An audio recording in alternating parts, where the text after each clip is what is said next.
Hello everybody and welcome back to another video on my channel. Today we will be talking about something pretty interesting in the next step in learning physics.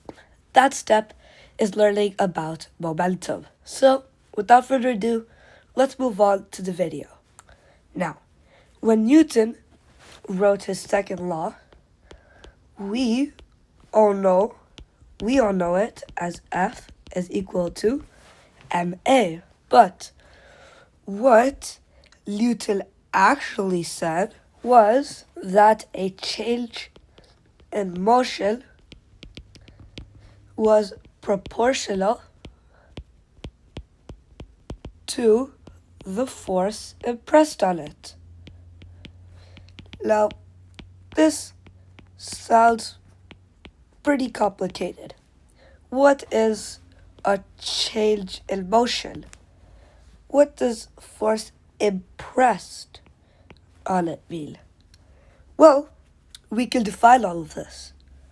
What Newton meant by impressed on it just means what force was put on it or what force was exerted on it.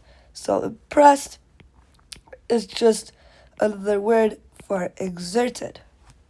But what about this change in motion? Well, this was momentum. So what Newton is really trying to say in his second law is that momentum is proportional to force. So now we know what momentum is, what force is. Well, we know what force is, but now we know what Newton really meant by his second law and what momentum means to him.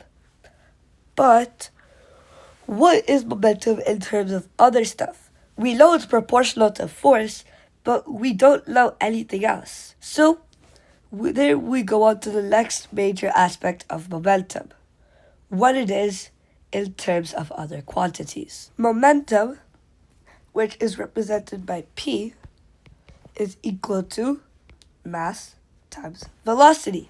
And now this makes sense.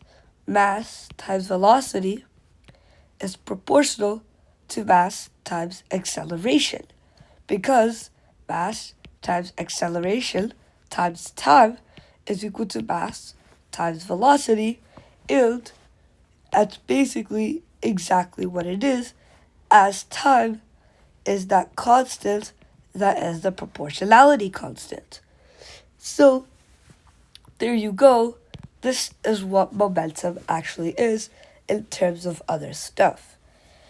Now, there is a more in-depth explanation of this, but it requires calculus, and I might do it in one of my bonus videos, but that is not for today. So I hope you enjoyed this really quick introduction to momentum. It's not very long, as I just wanted to explain you what momentum is and what Newton meant by it. And in the next video, we're going to talk about problem solving and impulse and conservation of momentum.